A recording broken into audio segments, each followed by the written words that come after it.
I'm going to show you guys something real quick now that I'm thinking about it.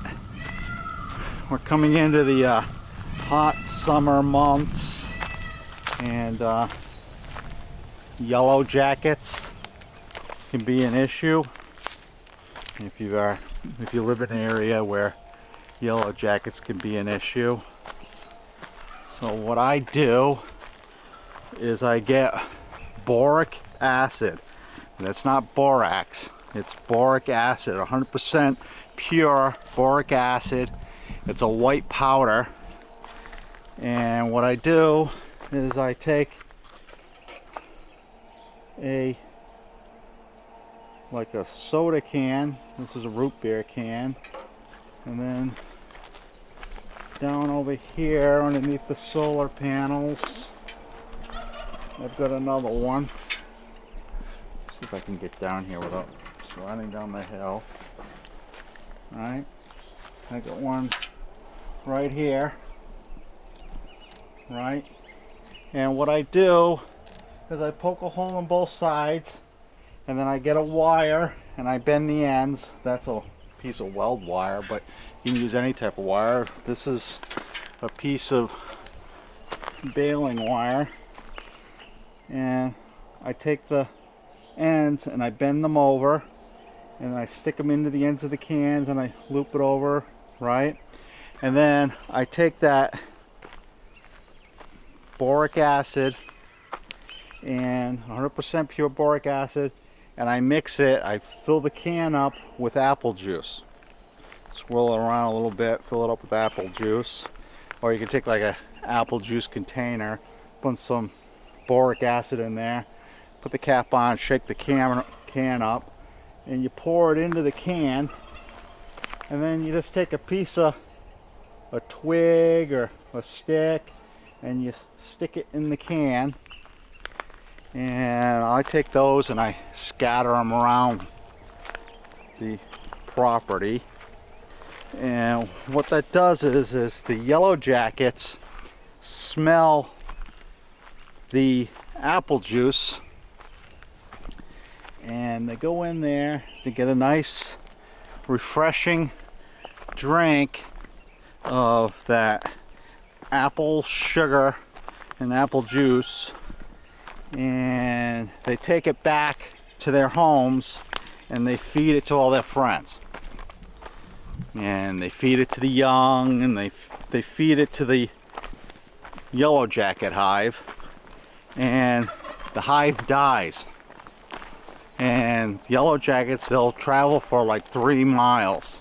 So if you do that, you set those out, the yellow jackets will be attracted to that, and they take it back to their homeland, and it kills the entire undesirable yellow jackets. I don't know if you've ever been stung by a yellow jacket, but yellow jackets don't die when they sting you. They can let you have it multiple times. When we first moved to the off-grid homestead, the first summer was stung multiple times by yellow jackets, and they'll sting you, and they'll sting you again, and they sting you again, and it hurts. And I don't know if you're like me, but when I get stung by a yellow jacket, I swell up like a stuffed pig, and it hurts for like forever. So I do that. I spread that around the homestead, and since I've done that, we haven't had a single yellow jacket problem. It takes care of them. They're gone. There isn't a single yellow jacket on our property that I know of right now.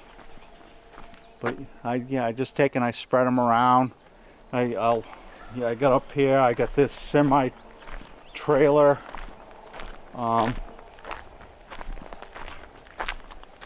semi truck trailer up here, and the yellow jackets will go in there and try to build their hives on the inside.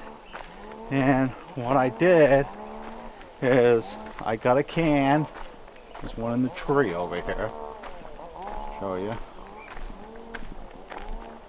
There's a seltzer water can right there. Right? That's boric acid and apple juice.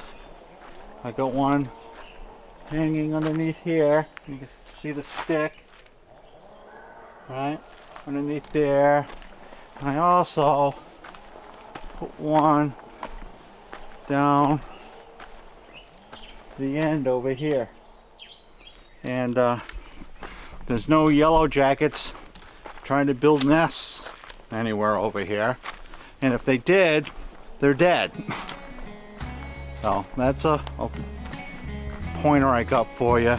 I'd take it and I would use it because it 100% works.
It's another glorious day on the off-grid homestead.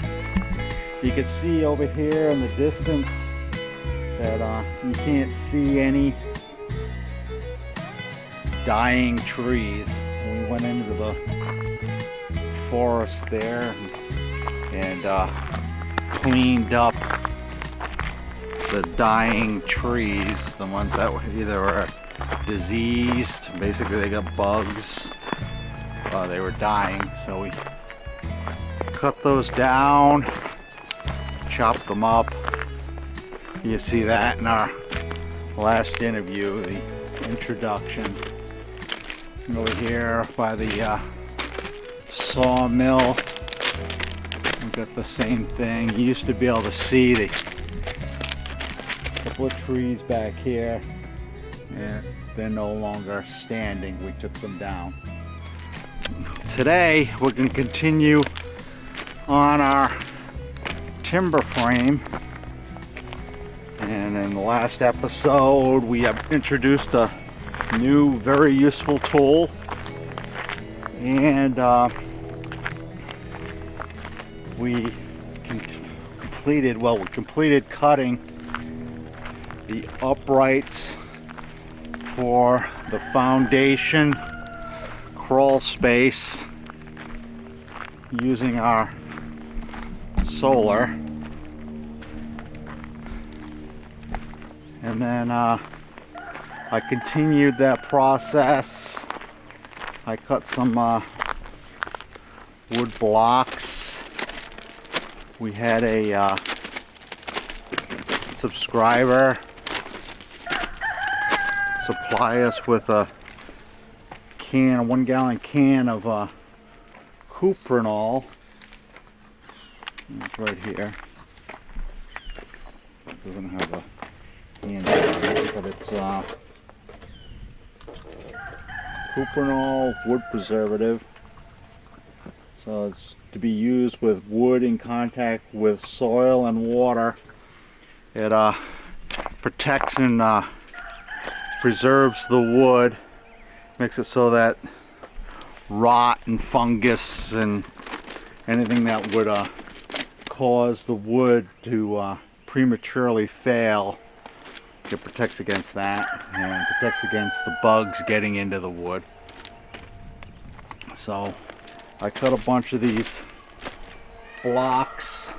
I got some pressure treated wood and some of the wood off of our sawmill. I cut into these blocks, and that's going to be for our base here, along with these 52-inch uprights.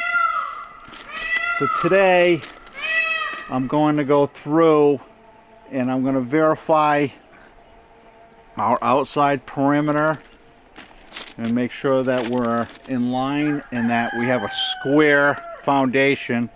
I did that when I set the piers in the ground, the concrete piers on the ground. So I'm going to go through, we're going to verify that that's true. And then what we're going to do is verify and set up our straight lines, whether or not the outside perimeter is square and straight.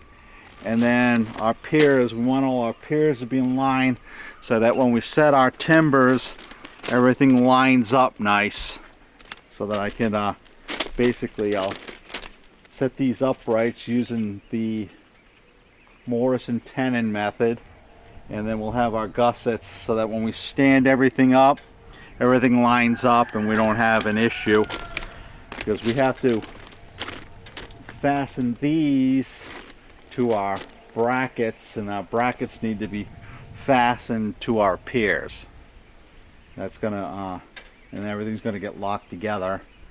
And then we talked about we're gonna use our timbers with our scarf joints, and then we got our big boy over here. I got this timber right here.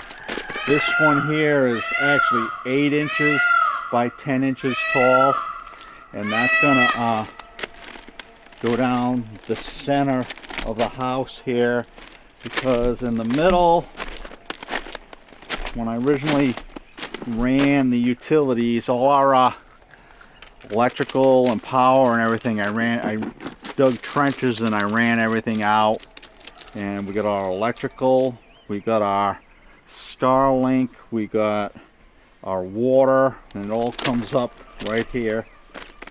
And that's going to come up underneath the house, well, underneath our timber frame.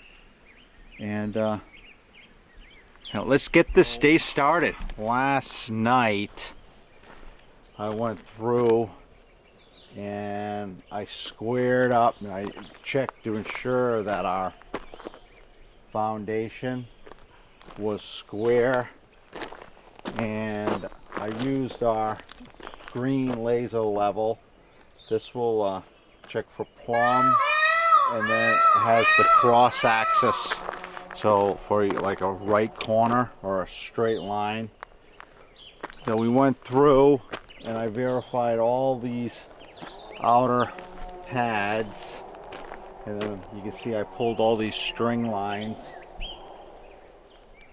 right?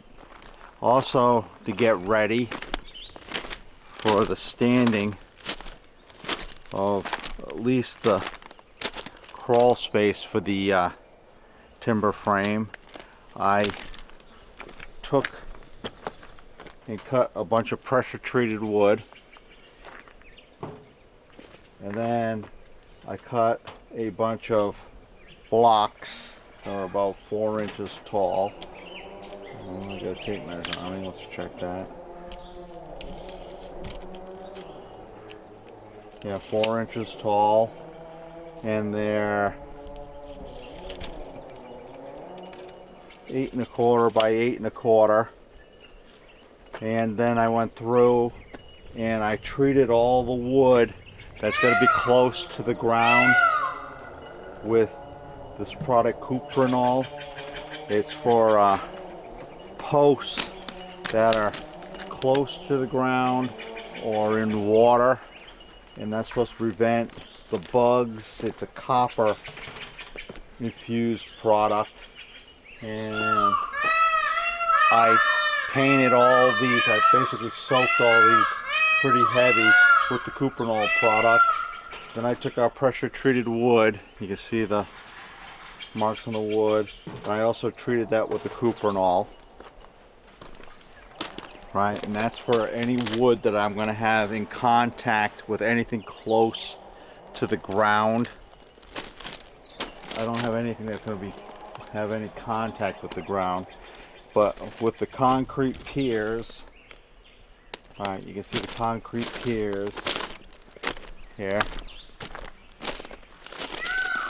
There's one here, right? And then we're gonna cover those concrete piers with some tar paper so that the water can't wick through the concrete, because concrete is porous, right? And then we're gonna lay down the tar paper on, just like this one here. We're gonna lay the tar paper down over the concrete, and then I'm gonna use pressure treated wood that's been treated with this cuprinol product. The cuprinol says that it inhibits termites and carpenter ants, bugs. So we treated all the wood that's going to be in contact with anything close to the ground. So we're going to have, between the concrete and our wood, we're going to have a tar paper barrier, and then we're going to have pressure treated wood treated with this cuprinol. And then on top of that, we're going to set our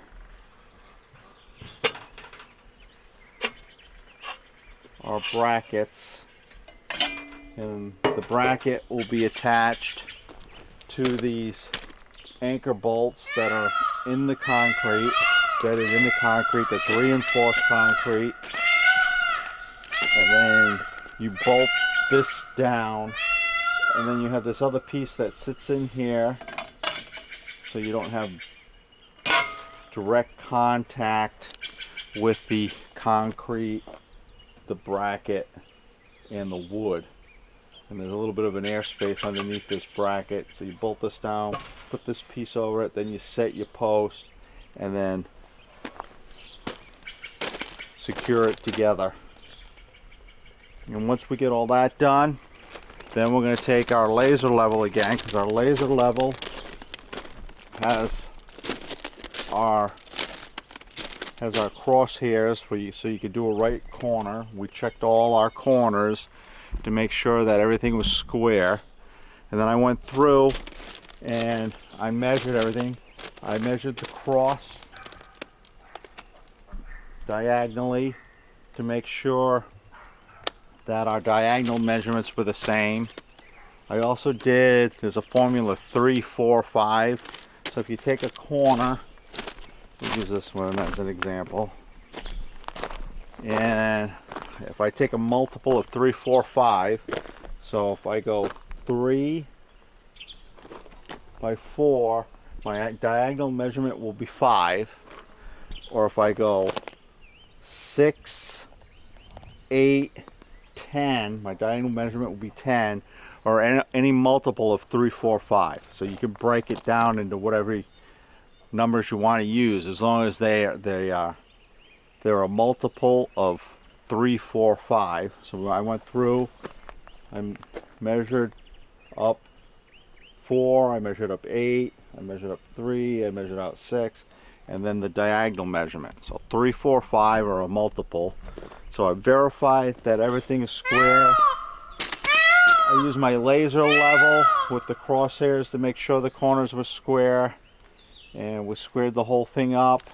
Anything that was off a little bit, these anchoring bolts that I set into the reinforced concrete, I put measurements down next to them so that I can remember where each one is and how much it may vary from the straight lines or squareness. And today what I'm going to do is I'm going to pull some string lines out past the edge, using everything that I already cross-referenced. And then we're going to start, I'm going to have to, with these brackets, I'm going to have to drill another hole. I got to drill a hole in them so that I can secure them down to the concrete pad. I've unboxed all our post base brackets. I'll show you a little bit about one. Take it over here to this post. So it says that each one of these post bases, or these brackets, will support 22,500 pounds of compression. So it comes in actually 2 pieces or 3 pieces, and it's covered with this vinyl. It was cut on a laser, a metal cutting laser. So we've got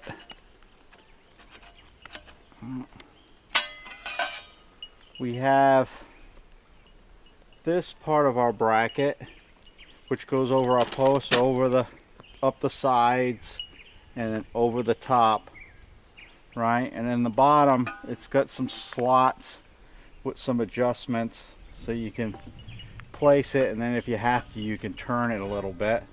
And then it's got this other plate here, which that goes on the inside, and then you send your fasteners through, and then you secure this down.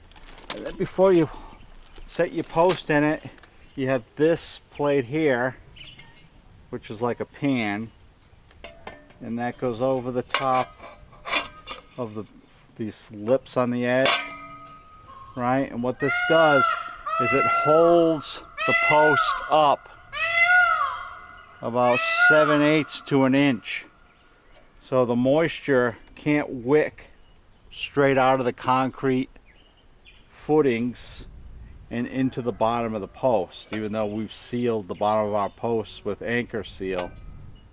So that's our bracket. And what I did is I unboxed all the ones that we need, and I placed one at each location to make sure that I had enough to complete what I was doing. So I need 1, 2, 3, 4 from forward to aft. I need 4, and then deep I need 5, so that would be 20. But we actually are going to bridge over this middle one here because our utilities are coming up over there. When I ran the utilities underground, our off-grid solar power, our well, and everything, I ran it underground from the sources. So we got our 24 650 watt solar panels, bifacial solar panels, and those run from the solar panels. They go underground, they go down to where you see my truck over there, and over there I got 6 100 amp hour 48 volt batteries being converted to 120 and 220 power, and then that power comes up and comes to the middle of this timber frame site, and there'll be a service. There's breaker panels down there and all that, and there'll be electrical service in this timber frame build, and that will come up and in. So our next step is I went through, well, I already completed this. I took our laser and I laid out our square for our timber frame, and when I put these concrete piers in, what I did is I set them on a level plane from one another, but then I set them up square. So then what I've done is I went through with our laser here. I was able to plot a 90-degree corner, and I checked all the corners to make sure it's 90 degrees from each other. I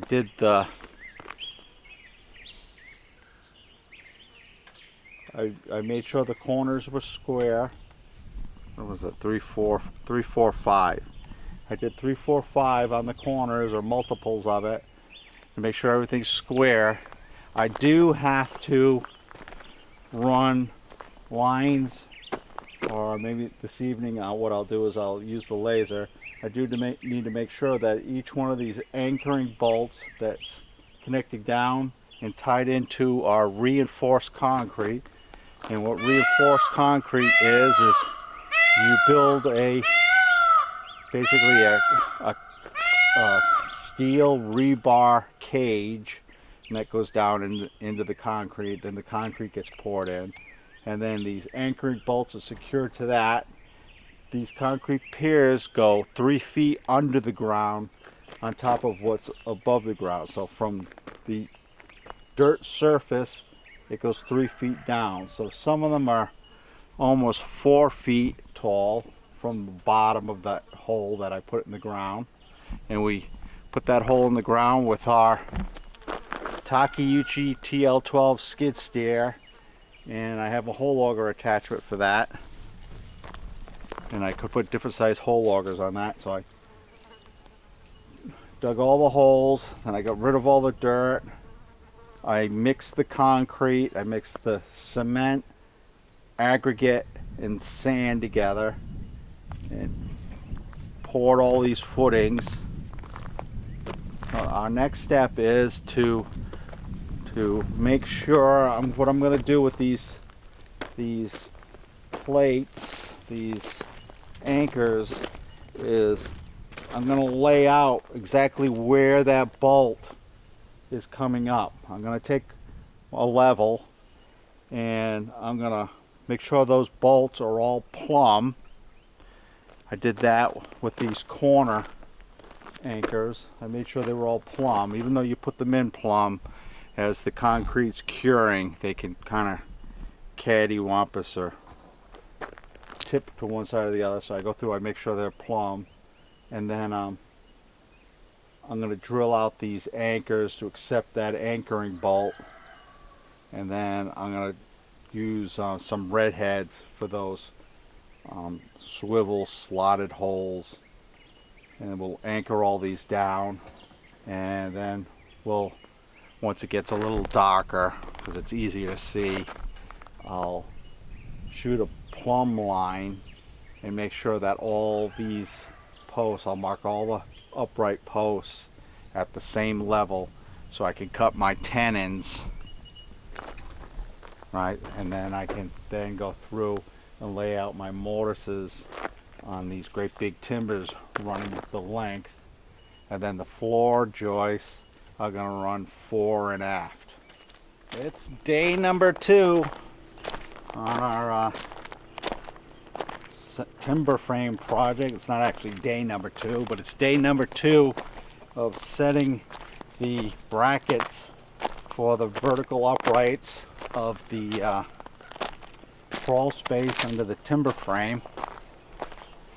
Yesterday we left off after laying out a few lines, and I'll show them to you here, and then trying to mount the brackets. We had to drill some holes, but these brackets are fairly heavy gauge stainless steel,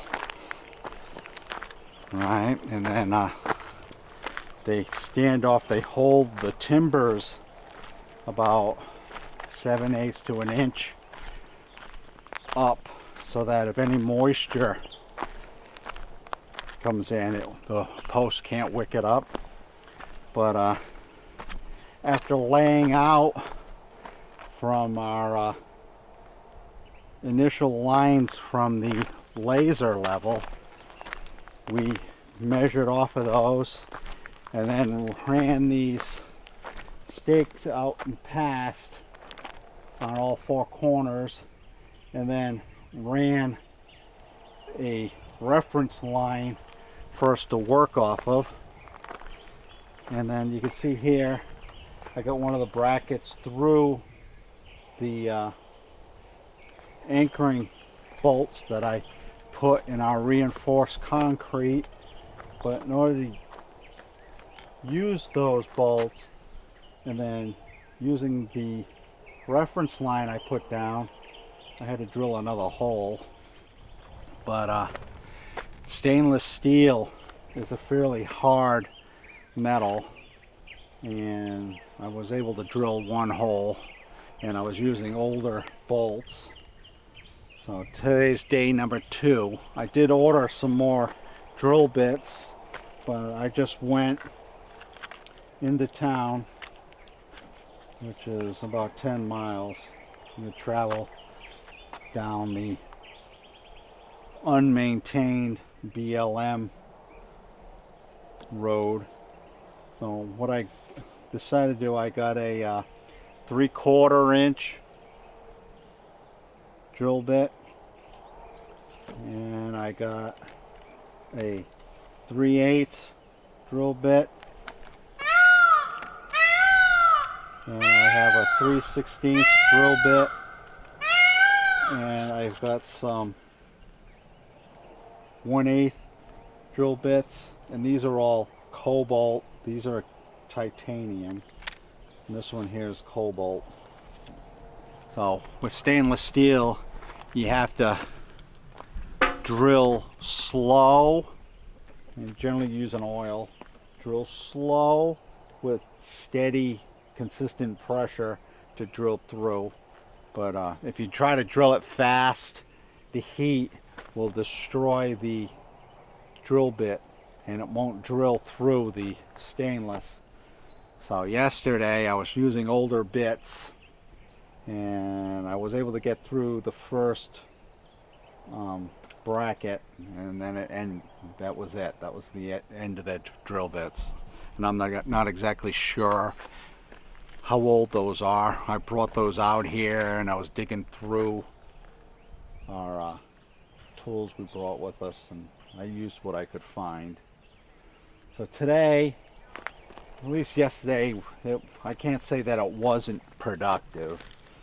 I laid down, you can see right here, you can see this orange string running down the outside. I laid that down as a reference for my brackets, and that goes all the way around.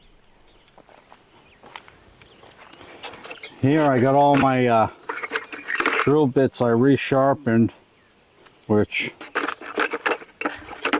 didn't work out so well. So I drilled one bracket out. I got it sitting down below.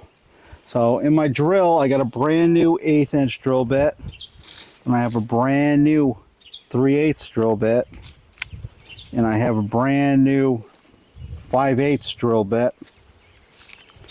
And this is a titanium drill bit. So you want a high carbon or carbide drill bit at the very least to try to get through stainless steel. And then I got my drill bit set on low versus the high speed. I want to go slow and constant pressure to get through this. I'm using oil. I'm using my bar oil, chain oil. So I want to go slow and constant pressure.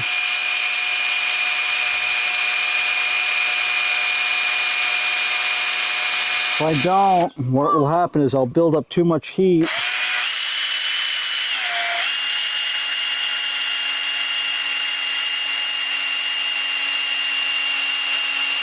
And then I'll never get through.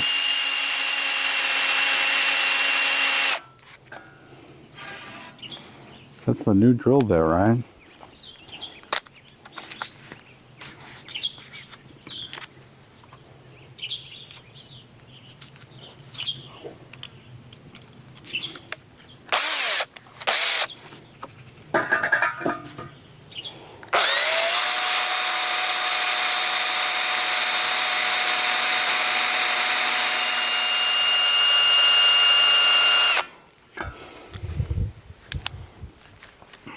I might have tempered that.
Stuff's hard as a rock.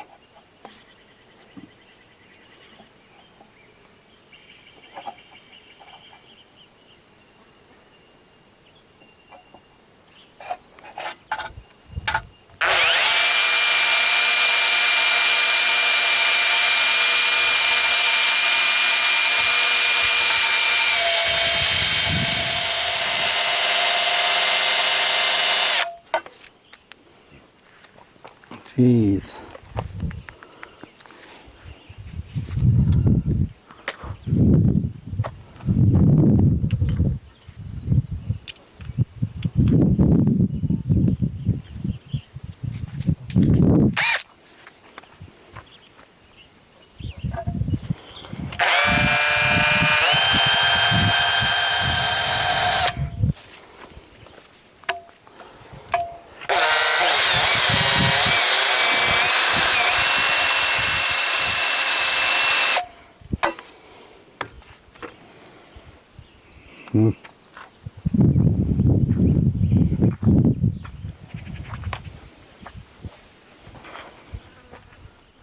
Today I finished the grid. We used our laser and set our outside squareness, and then today I got these lines pulled to complete our grid to find out if everything's lined up. And I attempted to drill some of these brackets. These brackets need to fit over these bolts that are set into the concrete. I go through and I plumb these bolts that are set into the concrete, which goes down 3+ feet from that level. So I was able to drill 1, 2, 3, 4, 5 brackets, but it toasted the drill bits. I got some I traveled into town and I got some drill bits, but they really weren't adequate for what I was trying to do. And after I got to the 5th one, I tried doing the 6th one. The 6th one's over here. 6th one's over here, and no matter what I try to do, it won't go through, so it's done. I ordered some titanium drill bits, and we'll see how that works out once they arrive. We'll have to travel into town to get those. So we got another day. Yeah, it took me all day to do 5 holes. All day to do 5 holes. And then it got up to 90 degrees today. It's not even June, 90 degrees. Oh, it's going to get hot this summer. Think so? Yeah. Well, we have a plan. When it gets hot over here, we're going to go to the mill. Yeah. This is morning and evening. The timber frame site is in the sun right now. It's not quitting time, but I'm quitting because I really can't do any more unless I'm going to go work on the mill, and after fighting that, I'm done. We probably could work on the mill today. But the mill, which is over here. The couch post sleeping. Yeah, which is over here. That's in the shade. And then look at Poe. Popo. Popo, you sleepy? He's waiting. Yeah, that's his razor. Popo's razor. Yeah, you can't go anywhere without him taking him. Yeah. It's his. So I'm gonna go get on the internet using our Starlink. Get on the internet, and I'm gonna order a few more drill bits. I think they got to be here by Thursday. Another day, another challenge. So I traveled the 7-10 mile plus miles to get some more drill bits because the ones I ordered haven't come in yet. So I got 2 1/8" cobalt drill bits. I got 1 cobalt 1/4". I got a cobalt 1/2". And I have a 5/8" drill bit. Let's get my glasses on.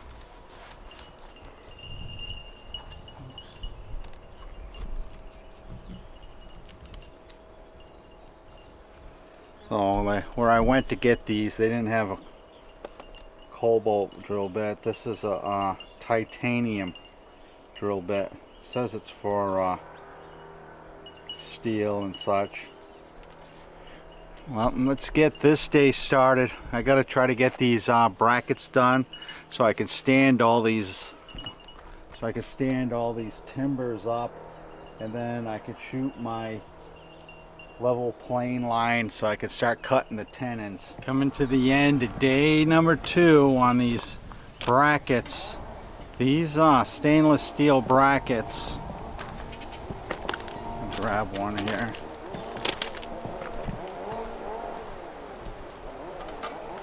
These, right? I'm telling you to drill a hole in them. It's freaking unbearable, unbelievable. I got new bits today, ruined those. I don't remember having this much issue with stainless or crest. I'm at odds. So out of the 19 brackets I have to get done, I've gotten 5. 1, 2, 3, 4, 5, 6, 7, 8. I got 8 of them done. I got 11 more to do at the end of day 2. Getting frustrated here. We'll get through it though. Another day on the off-grid homestead. It's a nice day. Last night it got down into the 40s, and then today it's supposed to warm up into the 80s, and then tomorrow it's supposed to go up into the 90s again. Yesterday it got up to 90 degrees, 92 degrees. Gets a little, that's too warm, especially in the sun. We've been struggling trying to drill these brackets. Yeah, it's destroying those bits. I went out early this morning while it was still cool, and I got some more drill bits. But I got this pack of carbide drill bits, Milwaukee. This goes up to 1/2 inch, 3/8 of an inch. And then I got another carbide 9/64 drill bit, and I got another 3/8 carbide drill bit, and I got a I'm gonna try this unibit. We'll see how that works. But we have 11 more brackets to drill out so I can get these verticals stood up. Gonna get that done today. I have to get that done today. Let's get this day started. Day number 3 or 4, I've lost count on this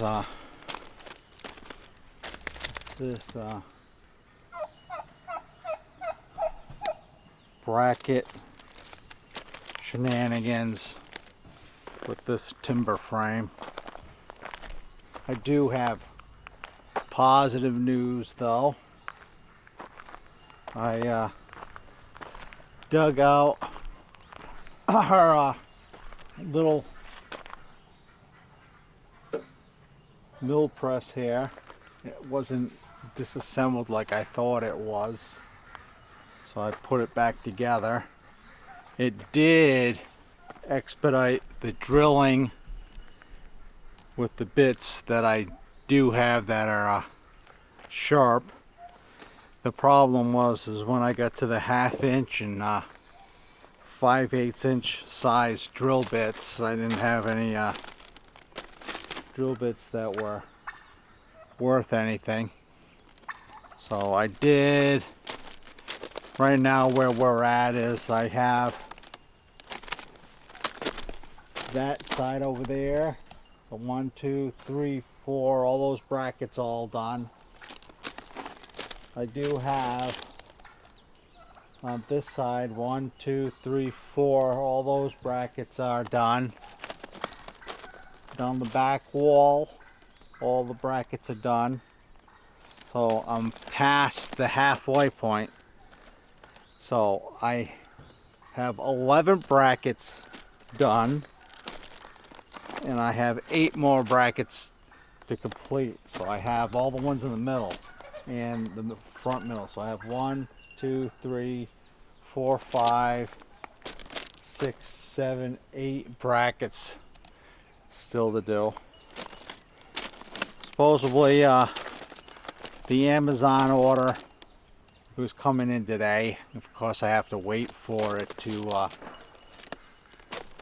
show up in the P.O. box so we can travel to town to pick up those tomorrow, and then I can finish these last 8. And I can say that the little drill press did a great job with the drill bits that were sharp. Made it much easier than using the hand drill that I was using. So that will expedite it. I did try these 5/8 drill bits, and I think 1/2 inch drill bits. I did try to sharpen them with a handheld grinder, and all I had was a cutoff wheel. I was able to fumble through the last bracket on the front doing it that way, but that's as far as we got. I can tell you this is quite the ordeal trying to get these brackets drilled. I'm debating on whether it would have been quicker if I had just gone off, laid out my grid like I did, and then cut all the anchoring bolts off, and then use the hammer drill and use red heads anchoring bolts into the concrete. But you know, I put those anchoring bolts in the concrete. They're actually set in the concrete, and those bolts go down, and they have a hook on the end, and believe it or not, that hook is actually hooked underneath the reinforcement that I put in the concrete. So there's rebar cage that's down in the concrete to reinforce it. So I know I have one more day. I've worked out some of the kinks. I got the drill press, which is a good thing. I just don't have the drill bits to do what I want to do.